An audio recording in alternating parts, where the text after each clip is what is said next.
Արարատ, լեգենդար համը, նոր լույսի ներքո, լեգենդար համադրությունը, նոր իմաստավորմամբ, լեգենդար կոնյակը, նոր ընթերցմամբ, Արարատ, լեգենդար համի արդի մարմնավորումը։ Ողջույն եւ բարի գալուս 24 նյուզի տաղավար, եթերում հարցազրույցն է եւ մեր հյուրն է Հայաստան ազգային ժողովի Հայաստան դաշինքից պատգամավոր Արամ Վարդևանյանը։ Պարոն Վարդևանյան, շնորհակալ եմ։ Բարև ձեզ, շնորհակալություն ավերի համար։ Երեք Հայաստանի Հանրապետությունը տոնում էր անկախության 30-ամյակը եւ Հանրապետության հրապարակում տոնակատարություններ տեղի ունեցան, ինչը ընդդիմության կողմից խիստ քննադատության առարկա էր դարձել։ Տոնակատարությունները բարեհաջող անցան եւ քննադատության սլաքները տեղափոխվեցին ընդդիմության ուղղությամբ եւ շատերը քննադատներից ասում էին, որ ընդդիմությունը նախանձից է քննադատում եւ ամենևին էլ գունագեղ քեֆ ուրախություն շակերտների մեջ չկար եւ մենք պարտավոր ենք նշել անկախության 30-ամյակը։ Գիտեք, սլաքները թեքել ընդդիմությանը առավելևս այն հիմնավորմամբ կամ պատճառաբանությամբ, որը նշեցիք, որևէ կերպ տեղին չէ, նույնիսկ տրամաբանությունից դուրս է։ Ի վերջո ես կարծում եմ, որ իհարկե անկախության տոնը բոլորիս տոնն է։ Դա այն բացարձակ, բացառիկ արժեքներից մեկն է, որը ունենք եւ ունեն մեզանից յուրաքանչյուրը, այսինքն դա հայ ազգի դարերի վեր երազած երազանքի իրականացումներ։ Բայց մյուս կողմից միշտ կան իրավիճակային բացառություններ։ Այս անգամ մենք անկախության տոնը դիմավորում էինք 44-օրյա պատերազմի պայմաններում, այսինքն որտեվ կարելի ասել այդ պատերազմը չի էլ ավարտվել, դա էլ ենք տեսնում, եւ մյուս կողմից ունենք հազարավոր զոհեր։ Ես իսկապես ամենայն անկեղծությամբ եմ ասում, բայց անկախության տոնի օրվա խորհուրդը դա եռաբլուրում էր։ Այն ապրումները կամ զգացմունքները, որոնք ես ունեցա եռաբլուրում, շատ դժվար է իսկապես ներկայացնել։ Եռաբլուրը քաղաքականությունից դուրս է, եւ դա կարծում եմ նաեւ բնական է։ Եվ այդ իմաստով էլ օրվա խորհուրդը հենց որ եռաբլուրում լիներ, կարծում եմ նաեւ հենց իսկապես իր մեջ տրամաբանություն կունենար։ Որևէ ձևով նշելը կամ այլ կերպ ասած տոնելը, նույնիսկ դա լինի զուսպ, նույնիսկ լինի դա գունագեղ կամ ոչ գունագեղ, զուտ այս իրավիճակի պայմաններում կարծում եմ տեղին չէր։ Եվ այդպես չէ, որ դա միմիայն մեր կարծիքն էր, նաև մեր հանրության տարբեր ներկայացուցիչներ եւս այդ կարծիքը ունեն։ Եվ կարծես թե մի կարծիք կար, չէ, որ նույնիսկ եթե մեկ սքացող ծնողի համար դա լիներ դժվարություն, այդպիսի միջոցառումը, դա խնդիր էր արդեն։ Եվ ես կարծում եմ իսկապես կարելի էր զերծ մնալ նման իրավիճակից, որովհետև նորից եմ ասում, մեր անկախության պատմության մեջ մենք երբեք նման իրավիճակ չենք ունեցել։ Մենք չենք ունեցել հազարավոր զոհեր։ Մենք չենք ունեցել նման ծավալի ռազմագերիներ եւ անհետ կորածներ։ Այո, նախկինում եղել է։ Այո, եղել են ռազմագերիներ անկախության տոնի օրվա կապակցությամբ, բայց նաև եղել է դրան հակակշռող, այսպես ձևակերպեմ, խորհուրդ։ Այն է հաղթանակած պետություն եւ նոր հաղթանակներին ձգտող պետություն։ Իսկ այսօր մենք այդ իրավիճակում չենք եւ դա բոլորին է պարզ։ Հետևաբար այստեղ ընդդիմությանը քննադատելու իսկապես տրամաբանությունը չեմ տեսնում, բայց մյուս կողմից իշխանությունը առնվազն կարող էր շատ ավելի այլ կերպ իրեն դրսևորել, որը չարեց։ Պարոն Վարդևանյան, դուք իրավագետ եք եւ պրոֆեսիոնալ զբաղվում եք այդ մասնագիտությամբ եւ նշանակում է, որ յուրաքանչյուր բառ ձեր համար հստակ նշանակություն ունի, ճշգրիտ։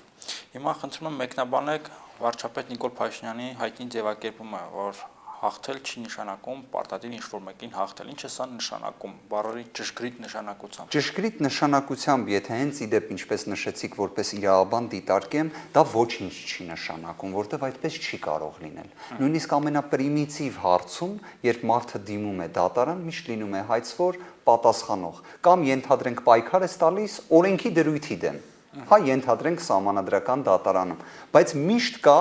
հաղթանակ եւ պարտություն։ Հայցվորը հաղթում է կամ պարտվում է, պատասխանողը հաղթում է կամ պարտվում է, այսինքն այդ ճշգրիտ իմաստով այլ կերպ չի կարող լինել։ Թե ինչի համար է նման միտք արտահայտվում, որտեվ ես կարծում եմ ամեն դեպքում մտքի հեղինակը գիտի, որ այդ միտքը ոչինչ չի նշանակում։ Այսինքն նոնսենս է որոշակիորեն։ Բայց բոլոր դեպքերում դա հայտնում է երևի թե նրա համար, որ կրկին մենք այսպես խուսափենք որևէ կերպ մեր իրական, այսպես ժողովրդի լեզվով ասած, ատամ ցույց տալու ունակությունից, որը մենք վստահ եմ կարող ենք։ Այսինքն, գիտեք, ցանկացած իրավիճակում մի քիչ կոշտ ռետորաբանությունը չի նշանակում պատերազմ։ Եվ երկրորդը, ի վերջո պետականությունը պահպանելը, խոսում էինք անկախության տոնի մասին, դա նաև իրենից ենթադրում է դրա պաշտպանման վճռականություն։ Ես օրինակ ունեմ համոզմունք, որ մեր հասարակությունը ունի այդ վճռականությունը։ Մեր հասարակությունը չափազանց ընկճված է, եւ նման տեսակ ձևակերպումներով միմիայն նպաստում են, որ այդ ընկճվածությունը խորանա, որ գիտեք, չկան թշնամիներ, չկան հակառակորդներ, պետք չի ոչ մեկին հաղթել, իրականում պետք է հաղթել։ Շատ է պետք նույնիսկ հաղթել, որտեվ ես կարծում եմ, որ մեր հասարակությանը հիմա հենց ամենից շատն է պետք հաղթանակ,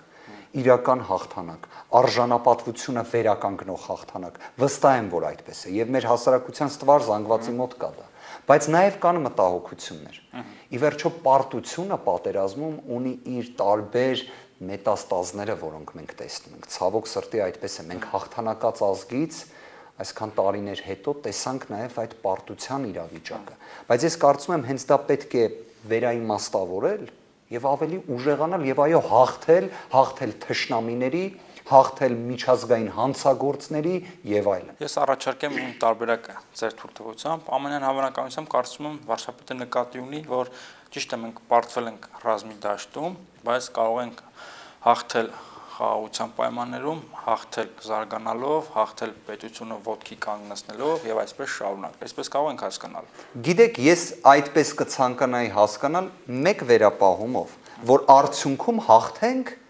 մեր թշնամիներին։ Ի վերջո բոլոր ազգերը թշնամիներ ունենում են։ Տոտալ խաղաղության մասին կարծես թե նույնիսկ Շվեյցարիան չի խոսում, որը կարծես թե միշտ այդ օրինակն է, չէ՞ խաղաղության։ Իրենք ունեն շատ լուրջ բանակ, այդ ինչի համար են բանակ պահում։ Թշնամիների ոտնձգությունների դեմ։ Այո, մենք պետք է զարգանանք եւ այո, պարտությունից հետո վերաիմաստավորումներից մեկը, որը պարտադիր է, աքսիոմատիկ է, դա թե մեր տնտեսական հենքը ամրապնդելն է, թե ընդհանուր առմամբ նաև օրինակ կրթական համակարգի վերանայումն է եւ դա որպես ելակետ դիտարկելը գերակայող մի շարք հանգամանքներ կան, բայց չունենալ ելակետ ում դու հաղթում ես, դա արդեն հերթական պարտվողական մտածելակերպ է։ Ձեր համոզմամբ ընդհանրապես թշնամու գաղափարը պետք է մեզ ուղեկցի։ Գիտեք, ոչ թե անընդհատ պետք է ուղեկցի, այլ օբյեկտիվ պետք է նայենք իրավիճակին։ Դուք պատկերացնում եք, որ 30 տարի իրենց երեխաներին հային որպես դեմոն ներկայացրած ազգը իդեմս Ադրբեջանի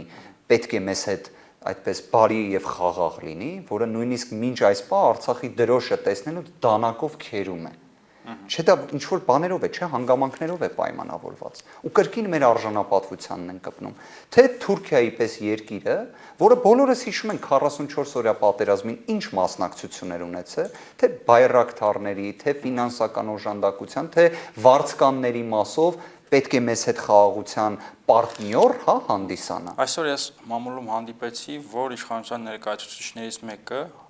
պարոն Ռուբեն Ռուբինյանը, որպես դրական ազդակ Ադրբեջանի կողմից դիտարկեց այն փաստը, որ Ադրբեջանը արագ հետ է վերադարձրել մեր երկու մոլորված քաղաքացիներին Գորիս Կապան ճանապարհին։ Ու կարծես թե այդ դրական ազդակի հիմքն էլ 1.5 օրվա ընթացքում վերադարձնելն էր։ Իսկապես մենք դա ենք նորմալ համարում։ Դրական ազդակ չի դա։ Ես դա համարում եմ, կարելի ասել, գիտեք, մի փորձեմ այլ օրինակով բերել, որ մեկը մյուսից գալիս է գողություն է անում, բայց հետո կարելի ասել իրավիճակային ինչ որ լուծում է գտնում, ասում է բեր գողոնը վերադարձնեմ ու դա դրական ազդակ լինի։ Իսկապես։ Թե կարծես թե պետք է բոլոր դեպքերում ապօրինության համար պատասխանատվությունը անխուսափելի լինի։ Իրենք ինչպես են հանդգնել մեր քաղաքացիներին առևանգել։ Այսինքն դա արդյոք այդ խաղաղության օրակարգի մեջ տեղավորվող վարքագիծ է։ Ես դա նորից կընդգծեմ, դա միջազգային հանցագործներին բնորոշ վարքագիծ է։ Այդ ինչ է նշանակում առևանգել մեր քաղաքացիներին ու մենք էլ մեր քաղաքացիներին առևանգելու պայմաններում 1.5 օր պահելու։ Իսկ կարծում եմ բոլորս արդեն գիտենք ինչ պայմաններում են, իրենք վերաբերվում մեր հայրենակիցներին։ Խոսքը չի գնում քաղաքակիրթ մի ազգի մասին։ Խոսքը գնում է 30 տարի պարտության բարդույթով եւ օբյեկտիվ պարտության։ Իշնորհիվ մեր հերոսների, մեր տղաների, մեր զինվորների, մեր բանակի այդ բարդույթով ապրած մարդկանց մասին է։ Բոլորս մեր կյանքի ընթացքում երիտասարդ թե ավելի մեծ գիտենք այն մարդկանց, որոնք ունեն այդ բարդույթները, իրենք ինչպիսինն են։ Իրենք հարմար պահը երբեք չեն կորցնի այդ բարդույթով պայմանավորված ինչ որ վարկագիծ դրսևորելու։ Մենք դա տեսնում ենք։ Ես կարծում եմ, որ օրինակ ազգային ժողովի փոխոսնակի կարգավիճակով հանդես եկող մարդը նախ պետք է ասեր, որ միջազգային կոնկրետ հետևանքներ է ունենալու մեր հայրենակիցներին առևանգելը, միջազգային կոնկրետ հետևանքներ է ունենալու Հայաստանի Հանրապետության ինքնիշխան տարածք ապօրինաբար մուտք գործելը, բայց նաև կարևորի ենթադրենք այն, որ մեր Հայաստանի, ինչպես նաև որքան որ հասկանում եմ հերթական անգամ Ռուսաստանի Դաշնության առաքելության արդյունքում վերադարձվեցին առևանգված մեր հայրենակիցները, բայց կարելի է ասել սկիզբը եւ ավարտը, գլուխը եւ ոտքը չի կարելի խառնել իրար։ Այսինքն մենք նորմալ հələ մի հատ դրական բառն ենք օգտագործում, երբ մեր հայրենակիցներն առևանգել են։ Այսինքն ստացվում է մենք թույլ ենք տալի, որ վաղն էլ կարող է առևանգեն, 3 օր հետո վերադարձնեն, էլի դա դրական ազդակ ենք համարել։ Պարոն Վարդանյան, ձեր խոսքում նկատում եմ, որ դուք բավականին հաստատուն կերպով եք օգտագործում Հայաստանի ինքնիշխան տարածք եզրույթը, բայց կարծես թե դա այդքան էլ հաստատուն չի։ Հիմա մեր իրականությունը բավականին լղոզված արտահայտությունը եւ մենք իսկապես չենք հասկանում որն է մեր ինքնիշխան տարածքը։ Շատ ճիշտ բան եք ասում, ես ուղղակի ինքս միշտ այդպես օգտագործում եմ, որտեվ ես կարծում եմ, որ դա այն բարիքներից եւ ձեռքբերումներից, անսակարկելի ձեռքբերումներից մեկն է, որը ունեցել ենք եւ ունենք եւ ունենալու ենք։ Ես դա այդպես հենց հաստատապես ասում եմ։ Մյուս կողմից իհարկե օբյեկտիվ է այն մտահոգությունը, իրավիճակի գնահատումը, որ մենք այսօր ունենք մեր ինքնիշխան տարածք, որտեղ ադրբեջանցիներ են գտնում ամիսները։ Հերիք չի գտնվում են մի հատ էլ արդեն անցակետեր են դնում, ինչ որ արդեն գումար են գանձում եւ այլն։ Սա այդ ամենը կատարվում է մեր տարածքում։ Հիմա դուք վերջին հարցու պատասխանի ժամանակ հնարավոր է տեսած լինեիք ազգային ժողովում, որ արդեն շրջանառության մեջ դրվեց խորհրդային միության քարտեզ։ Կներեք, եթե խորհրդային միության քարտեզով ենք նայում, այդ խորհրդային միության քարտեզը մենակ այդ անցակետի մասով է գործում, ինչպես իրենք են ձևակերպում Էյվազլի եւ այլն այդ հատվածներում, իսկ կներեք, եթե խորհրդային միության քարտեզը, բա դա մի հատ հասկանում ենք Արցախի մասով, դա հասկանում ենք օրինակ Նախիջևանի հատվածով, այդ բոլորը վերլուծում ենք, թե դա մենակ էլի լոկալ պրո-ադրբեջանական ձևով ենք փորձում մեկնաբանել։ Սա առաջին մտահոգությունը եւ երկրորդը, ինչի համար ենք խոսում խորհրդային միության քարտեզներից։ Ինչի համար։ Կարծես թե հարց ու պատասխանի ընթացքում այդ դիրքորոշումը սկսվեց սրբագրվել։ Եվ ես նույնիսկ իմ հարցով ուղիղ ասեցի, խնդրում եմ, ասեք, որ այդպես չի, որ այդ խորհրդային միության քարտեզները դա ուղղակի այսպես դեռ քննարկման հարց է, ոչ թե ելակետ է։ Պատասխանը կրկին անորոշ, ոչ հասկացա սկիզբը, ոչ ավարտը։ Բայց մի բանն է հստակ։ Մենք պետք է սպասարկենք միայն Հայաստանի Հանրապետության շահը, մեր պետականության շահը։ Եվ ինչն է հետարքիր։ Այս իշխանությունը երբ ընդդիմություն էր, միշտ խոսում էր, որ մենք մեր սուվերենությունը սակարկում ենք, մեր դիվանագիտությունը կոշիկ լիզելու հետ էին համեմատում եւ այլն, բա հիմա ինչ է կատարվում։ Սա է սուվերենությունը։ Այսինքն այն ժամանակ սուվերենություն չկար, սա է սուվերենությունը։ Դիվանագիտական հարաբերությունները նախկինում ու ներկայում իսկապես համադրելի են։ Այն ժամանակ կարելի ասել մենք ինքներս միջազգային հարաբերություններում, դիվանագիտական հարաբերություններում, միջազգային իրավական տիրույթում իրական սուբյեկտ էինք, հիմա վերածվել ենք օբյեկտի։ Իսկապես սա էր այն ցանկալի արդյունքը, որը մեր հասարակությունում էր։ Մեկի պես ակնհայտ է, թե դրա պատասխանը ինչ կարող է լինել։ Նախորդ իշխանությունն են նախապատրաստել։ Գիտեք, ես անկեղծորեն այդ մասով էլ եմ կարծիք արտահայտել եւ այնքան կցանկանամ, որ մեր հանրությունը եւս այդ պահանջատերը դառնա։ Շատերս կարող ենք մտքեր արտահայտել, չէ՞։ Իշխանությունը կարող է ամեն ինչ բարթել նախկին իշխանությունների վրա, նախկին իշխանություններն են ներկայ իշխանությունների վրա։ Քավլիցի։ Եկեք մի հատ բանաձև որոշենք դա պարզելու։ Ես իմ ելույթներից մեկում ուղիղ առաջարկեցի դա։ Եկեք ամբողջ բանակցային գործընթացի փաստաթղթերը, կոմունիկեները, այն ինչը կա։ Եկեք բացենք։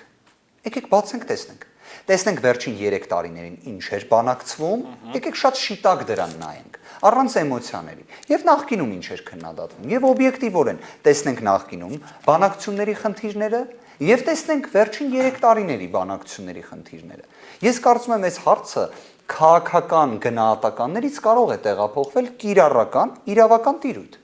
բայց դեռ չեն բացահայտում։ Իդեպ դրա վերաբերյալ նաև կարծում եմ հենց առաջիկայում գրություն եմ հասցեագրելու արտաքին գործերի նախարարություն պահանջել, որովհետև կարծում եմ բոլորին պարզ է, չէ, որ դա գաղտնի որևէ տար չունի։ Նոյեմբերի 9-ից հետո կարծես թե չի էլ կարող ունենալ գաղտնիության ինչ որ չափաբաժին։ Երևի թե նախագահներն էլ պետք է իրեն ձեռքի տակ ունեցած ինֆորմացիայով կիսվեն եւ առաջինը եւ երկրորդը եւ երրորդը։ Գիտեք, գնահատականներում կարծես թե բոլորը ներկայացրել են, թե առաջին նախագահը, թե երկրորդ, թե երրորդ նախագահը։ Բայց ես կարծում եմ կրկին քաղաքական որևէ մեր հասարակության տեսանկյունից, որտեղ մեկը կա սիրում է առաջին նախագահին, մեկը կա չի սիրում երկրորդին կամ սիրում է երկրորդին, չի սիրում առաջինին, այսպես շարունակ։ Ես կարծում եմ դրա համար կարելի է թղթերով նայել։ Ու իսկապես թղթերով, բայց թղթերն էլ ոչ թե լինեն այնպես ինչպես օրինակ, երբ խոսվում էր, որ Օնիկ Գասպարյանը պատերազմի երրորդ օրին զգուշացրել է, որ ճիշտ է պատերազմը րոպե շուտ կանգնացնել, հիշում եք, ինչ որ թուղթ հրապարակվեց, որտեղ գրեթե բոլոր բառերը փակված էին, միտեղ էլ բառ կար ըստ էության իրավիճակը վերահսկողության տակ է։ Առնվազն հայերեն լեզուն տիրապետողները գիտեն, որ այդ ըստ էության երբ դնում ես դրանից առաջ, ուրեմն ինչ որ մտահոգություններ ես, չէ՞, շարադրել։ Կարծում եմ թղթերը պետք է այնպես ինչպես կան, այդպես հրապարակվեն։ Պարոն Վարդանյան, ոչ միայն որպես պատգամավոր, այլ նաև մտավորական կրթված մարդ, խնդրում եմ 2-3 բառով տվեք ձեր բնութագրումը այս իշխանությանը։ Ես կարող եմ այսպես սկսել։ Ես գիտեմ, որ մեր հասարակության նիստվար զանգված շատ կոշտ ռետորաբանությամբ է խոսում այս իշխանության մասին։ Շատ կոշտ, այդ թվում նույնիսկ վիրավորանքի, հայհոյանքին հասնող։ Ես գիտեմ նաև, որ կան մարդիկ, որոնք կարելի ասել այնպիսի մեծ ջանասիրությամբ են պաշտպանում այս իշխանությանը, որ կարծես թե իրենց ամենամտերիմ հարազատներն են։ Ես այդ երկու տրամադրությունները գիտեմ։ Ես վիրավորանքը, հայհոյանքը չեմ ընդունում որպես միջոց։ Ես իմ խոսքում երբեք այդպիսին չեմ եղել։ Եվ կարծում եմ իսկապես հայ ազգի մեջ պետք չի այդպիսի վիճակ, որ լինի։ Բայց մյուս կողմից նաև դրա առիթներ էլ թող չլինեն, սա դնենք մի կողմ։ Իսկապես բնութագրումների մեջ շատ հետաքրքիր էր առաջին նախագահի ձևակերպումը, ազգակործան պատուհաս որպես բնութագրում այս իշխանության, իսկապես բավականին խորը ձևակերպում էր, բայց ես չեմ սահմանափակվի այդ ձևակերպմամբ։ Նաև կարող եմ ասել, որ Հայաստանի Հանրապետության բոլոր նախագահները շատ խիստ են քննադատել այս իշխանություններին, եւ իդեպ ինձ համար նախագահների ինստիտուտը չափազանց կարևոր է, որովհետև հենց դա իդեպ պետականության զգացումն է եւ մտածելակերպն է, բոլոր իրենց թերություններով, ձեռքբերումներով, հաղթանակներով, բայց միևնույն է, պետք է նախագահային որպես ինստիտուտ վերաբերվել։ Առաջինը երևի թե այն ձևակերպումը, որը կօգտագործեմ, դա հաղթանակից խուսափող եւ կարելի ասել այդ ուժ ցուցաբերելուց փախնող այս իշխանության մասով։ Ու իդեպ ուժը, որ ասում եմ, չեմ ասում է ներքին լսարանի համար, որ մարդկանց պարկեցնեն ասֆալտին, չգիտեմ որտեվ, գիտեք, ներսում դա շատ հեշտ է։ Իմ մոտ հաճախ տպավորություն է, որ էլի վերադառնալով են օրինակին, որ քիչ առաջ խոսում էինք, որ մարդիկ կան, չէ, որ ենթադրենք տարբեր բարդույթներ են ունենում հանրության մեջ շփման տեսանկյունից եւ գալիս են այդ զայրույթը ընտանիքում են այսպես նետում։ Իմ մոտ հաճախ այդպիսի տպավորություն է այս իշխանության մասով։ Մյուսը դա իհարկե պոպուլիզմն է ամենապարզ ձևակերպմամբ։ Պոպուլիստական իշխանություն, որը իրենից ինչ է, չէ՞ ենթադրում։ Ամեն ինչը դրական, դա իրենց ձեռքբերումն է, նույնիսկ եթե ենթադրենք այդ ռեֆորմը նախկինում է կատարվել։ Հիմա ենթադրենք շատ լուրջ խոսում են նրա մասին, որ հունվարի 2-ից լինի աշխատանքային, չէ՞։ Ես վստահ եմ դուք կհիշեք, որ այդ ռեֆորմը նախաձեռնվել էր 2017-18 թվականներին, եւ երբ եկավ այս իշխանությունը, առաջին որոշումներից մեկը հրաժարվելն էր այդ նախաձեռնությունից։ Բայց պոպուլիստական իշխանության դեպքում երբեք թերություններ, բացթողներ չեն նկատվում։ Իմ մոտ տպավորությունը, որ կարծես այս 3 տարիների ընթացքում միմիայն դրական է ամեն ինչ, բայց մենք չենք ուզում դա նկատել։ Իրենց վարքագիծը այդպիսին է եւ զերո պատասխանատվության զգացում։ Սա էլ կարող եմ նշել։ Իսկապես զերո պատասխանատվության զգացում։ Չեք վիրավորում, չեք հայոյում որպես կիրթ մարդ, բայց գրական հայերենով տվեցիք ամենասարսափելի բնորոշումները։ Հիմա այս հարցը ես ինչի համար տվեցի, ենթատեքստ կար, որովհետեւ ձեր շատ կողմնակիցներ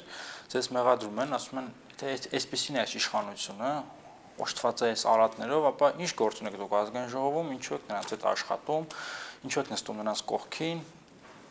որովհետեւ առաքելություն իրար հետ չունեք։ Ինչու փողոցում չեք։ Ես կարծում եմ, որ այդ քննադատության մեջ իսկապես օբյեկտիվ հիմքեր կան։ Ես գտնում եմ, որ նաև հենց վերջերս էլ դրա մասին խոսվեց, հրապարակումներ էլ եղան, որ փողոցային պայքարը պետք է նոր թափ ստանա։ Իդեպ նաև Հայաստան Դաշինքը երբեք չէր ասել, որ փողոցային պայքարից հրաժարվում է։ Ուղղակի ես կարծում եմ, որ մի փոքրիկ վարժությունով եթե դիտարկենք, ազգային ժողովում օրինակ հարց ու պատասխանները, ենթադրենք, եթե մենք չենք լինում ազգային ժողովում եւ երբ մենք կանք ազգային ժողովում, հավատացեք կառավարության համար, այսպես ասենք, ցանկալի իրավիճակ չի, երբ մենք այնտեղ ենք։ Եվ մեր հարցադրումները բնավ, այսպես ասենք, հաճույք չեն ապարգևում իրենց, այլ հակառակը։ Նեղն են որոշակիորեն գցում, որտեղ իրականում այն հարցադրումները, որոնք մենք բարձրաձայնում ենք, որը կա մեր հասարակության մի ստվար զանգվածի մոտ, ոչ մի իշխանության համար հաճելի չի լինել։ Հարցադրումների առատությամբ հատկապես դուք եք աչքի ընկնում։ Շնորհակալ եմ նման գնահատականի համար։ Իդեպ ես ինքս չգիտեմ արդյոք դա է ճիշտ падգամավորի վարքագիծը թե ոչ, որտեղ ինքս երբեք ինձ օրենսդիր իշխանությունում չեմ պատկերացրել։ Երբեք։ Պետական կառավարման համակարգում փորձ ունեմ աշխատանքային, բայց օրենսդիրում երբեք ինձ չեմ պատկերացրել, բայց ճակատագիրը այդպես եղավ։ Իսկ ինչու եկաք ազգային ժողով։ Ես հետեւյալ իմ մեջ ներքին, այսպես կարելի ասել, ստիմուլը, անկեղծ ասեմ, որն էր, որ փորձեմ իսկապես այն օրենսդրական փոփոխությունները, խնդիրները, որոնք կան, դրանք մաքսիմալ գործիքակազմը օգտագործեմ դեմն առնելու որոշակիորեն, դա սահմանադրական դատարան դիմում ներկայացնելն է եւ օրենսդրական նախաձեռնություններն են եւ դրանց քննարկման ժամանակ օբյեկտիվ իրականությունը հանրությանը փոխանցելը։ Սա մեկ այսպես կարելի ասել դիրքորոշում, որը ինձ մեջ որոշել էի եւ մյուս կողմից նաեւ հանրության իրավական խնդիրները, որոնք կան, բարձրաձայնելու ելույթների, հարցադրումների եւ կրկին կոնկրետ գործողություններ անելու միջոցով որոշակիորեն փորձեմ լուծել։ Կարծում եմ նաև մեր ընդհանուր խմբակցությունում այսպիսի տրամադրությունը գերակայող է, բայց բնավ դրանով բավարարվելը գոյություն չունի։ Մենք նաև կարելի ասել, կրկին կդժվարանամ ասել, արդյոք այդ ազդակը պատշաճ է, պատշաճ չէ, բայց փորձում ենք թե մեր հարցադրումներով, թե մեր ելույթներով մեր հասարակությանը կոնկրետ կարելի ասել գաղափարը, իրավիճակի վերաբերյալ պատկերացումը փոխանցել։ Ես իդեպ ելույթներիցս մեկի ժամանակ ուղիղ երբ խոսում էի օրինակ նոյեմբերի 9-ի իրավիճակի մասին, նաև հենց Նիկոլ Փաշինյանը նստած էր կառավարության ծրագրի ներկայացումներ, ես ասացի, որ ի վերջո հասարակության այնպիսի տեղեկատվական աղետ է մատուցվել, որ շատերը նույնիսկ մինչ օրս կարող է իրավիճակը պատշաճ չգնահատեն։ Օրինակ նոյեմբերի 9-ի ժամանակ վստահ եմ հիշում եք։ Խոսում էին նրա մասին, որ օրինակ Նիկոլ Փաշինյանը բան է, պատանդ է ու իրեն պատանդ է պահում Ռոբերտ Քոչարյանը, Արծրուն Հովհաննիսյանին փախցրել են։ Մի վարկածել կար։ Քոչարյանը անջատեց հոպը։ Այո, մի վարկածել կար, իդեպ, որ ասում էին Նիկոլ Փաշինյանը չի ուզում ստորագրի նոյեմբերի 9-ի փաստաթուղթը, իրեն ստիպում են, եկեք օգնեք։ Եկեք օգնեք իրեն, որ ինքը չստորագրի։ Իդեպ դրա վերաբերյալ հետո ելույթով արձագանք եղավ, կարծում եմ, այդ հատվածին եւ ասվեց, որ այո, նոյեմբերի 9-ի փաստաթուղթը ինքը ստորագրել է եւ այդ պատասխանատվությունը վերցրել է։ Բայց այսքան ամիս ոչ մեկ չէր հերքում, չէ՞ որ այդ ամեն ինչ օրինակ զառանցանք է, դա ֆեյքային գրոհ է մեր հայրենակիցների զգայարանների վրա, որտեղ իդեպ ես նկատել եմ հատկապես տարեց մեր հայրենակիցները, եթե Facebook-ի լրահոսով մի բան կարդում են, ասում են դե գրված է։ Չեն մտածում, որ դա օրինակ սուտ է, որ դա բարբաջանք է։ Չեն նայ։ Մի այսպեսի հարց էլ տա, հեշտ են նայել Նիկոլ Փաշինյանի աչքերի մեջ ուղիղ մի քանի մետր հեռավորությամբ եւ այդպեսի սուր, նույնիսկ հանդուգն հարցադրումներ տնել։ Իդեպ դժվարություն որպես այդպեսին ինձ համար կոնկրետ չի առաջացել ոչ էլ իմ որևէ մի գործընկերոջ համար, բայց կարող եմ ասել իհարկե, որ այն էմոցիոնալ տատանումները, որը ինքը ունենում է, դա ակնհայտ եւ կներեք իհարկե։ Կրկին վերադառնանք մի իրավիճակի, որ մենք գտնվում ենք դեռևս փաստացի պատերազմական վիճակում եւ երկրի թիվ 1 պաշտոնյան պատասխանատվություն այդ բեռը կրողը նման էմոցիոնալ, կարելի ասել, տատանումների մեջ են գնում։ Հիմա ենթադրենք դուք դիմել եք մի բժշկի։ Տնից տեղից հեռու, թող երբեք կարիք չունենաք, բայց ամեն դեպքում դիմել եք։ Հիմա դուք կնախընտրեք, որ այդ բժիշկը, որը պատասխանատու վիրահատություն պետք է անի, լինի շատ տենց էմոցիոնալ վարքագծի մեջ, թե սառնասիրտ եւ այլն, ամեն դեպքում իրավիճակը հանգստության համար երկրորդը։ Ես էլ եմ տենց կարծում, որովհետեւ ենթադրենք ես հարցադրում եմ բարձրացնում այն հրապարակումների, որոնք իդեպ նաև հենց Բելարուսի նախագահն էր ասել, մինչ օրս դրան պատշաճ հերքում չկա։ Ենթադրենք այդ 5 միլիարդի մասին, դրան եղավ այնպիսի էմոցիոնալ մի արձագանք եւ այլն։ Պաշտպանյանի միլիարդները։ Այո, ես գնամ իրեն հարցնեմ, իդեպ ես կարծում եմ առնվազն ժամանակն է նաև դրա մասով անկեղծնել, որ նախաքննական մարմինը ՀՔՑ-ն, հետո դատախազությունը, հետո այդ ամբողջ իրավապահ բլոկը այդ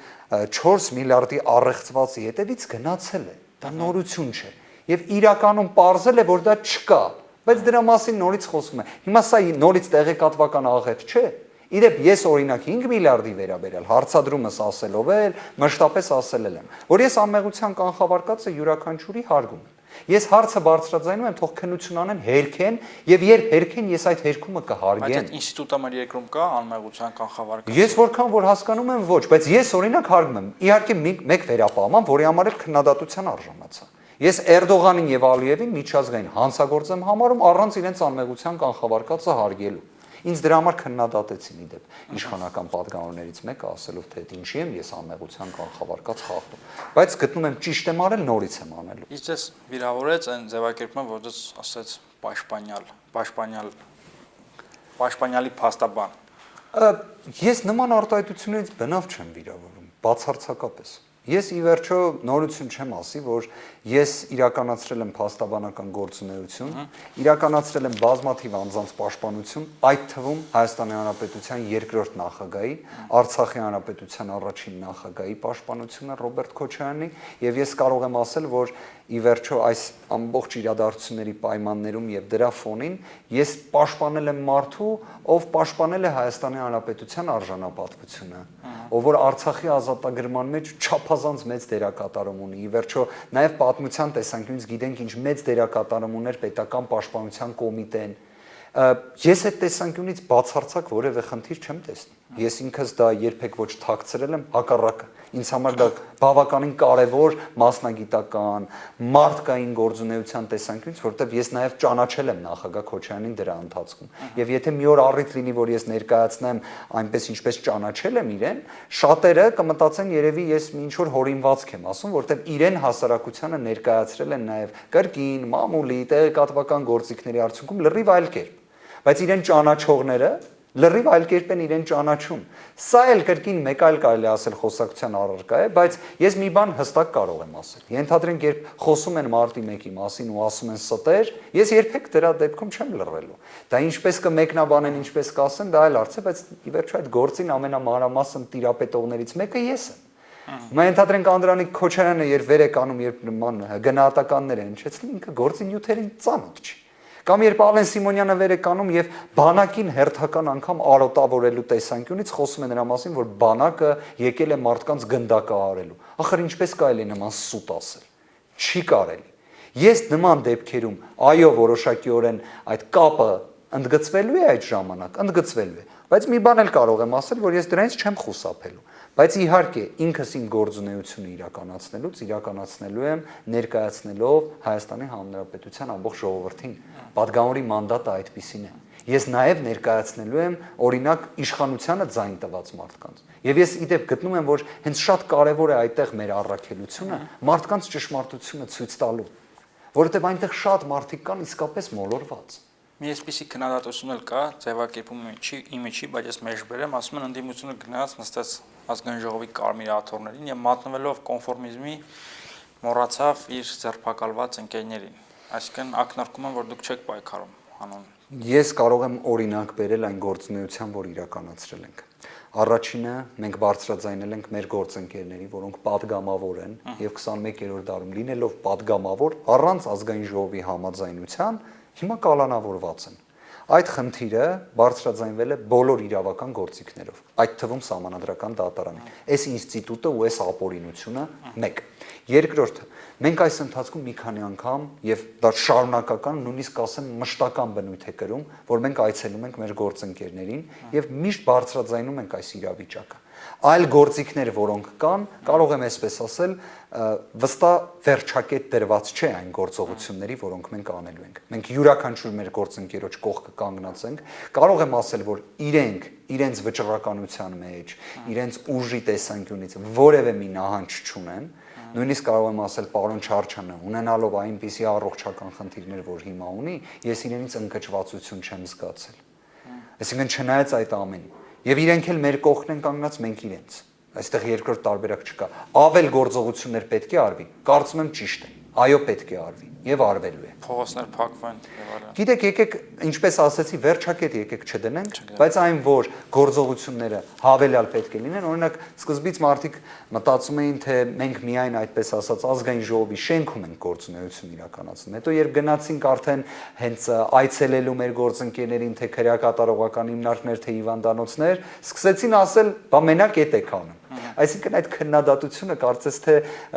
sense բոլոր ինչ գործողություն էլ արվի քննադատություն լինելու է։ Իդեպ ես քննադատությունը շատ եմ կարևորում։ Իմ, չգիտեմ, գործունեության մեջ միշտ դա շատ կարևոր է եղել։ Նույնիսկ քննադատություն ասողին միշտ շնորհակալություն եմ հայտնել։ Ուղղակի կարծում եմ քննադատության մեջ էլ ազնվությունը կարևոր բան է։ Իսկապես կարևոր է։ Հիմա նույն հաջողությամբ ենթադրենք քննադատության չէ տեսանկյունից, երբ խոսում են նախկինների ժամանակ այս խնդիրը, այն խնդիրը, իհարկե եղել են խնդիրներ։ Մեծ էլ է եղել, փոքր էլ է եղել, միջին խնդիր էլ է եղել։ Դրա մասին պետք է խոսել, վստահ, բայց մյուս կողմից պետք է խոսել այն կրկին, մեծ, փոքր, միջին եւ նույնիսկ տիտանական մասշտաբի խնդիրների մասին, որ հիմա ունենք։ Ընդհանուր մինչեւ պետականությանը սպառնացող վտանգների։ Իհարկե պետք է խոսել, բայց առաջնային հենց այս երկրորդն է, որովհետեւ կարելի ասել անցյալի մասին խոսելը դա ձեռքի հետ կարելի է խոսել, բայց կարծես թե թշնամին չի սպասում։ Թշնամին միշտ մի քայլ ավել անում է, երբ մենք սկսենք խոսել մեր անցյալից, երբ ներկան տեսնում ենք ինչ է կատարվում, երբ տեսնում ենք, որ իսկապես այս իշխանությունները ունակ չեն այդ խնդիրները լուծելու, չեն կարողանում։ Եվ իդեպ նա էլ անկեղծության եւ ազնվության դրսեւորում չէ կարող է լինի, որ ասել չենք կարողանում։ Այսինքն ինքնանպատակ է այս իշխանությունը։ Ես անկեղծ դա էլ չեմ հասկանում։ Պարոն Վարդանյան, շնորհակալ եմ, իսկապես հետաքրքիր է տեսած զրուցել։ Հուսով եմ մոտ ապագայում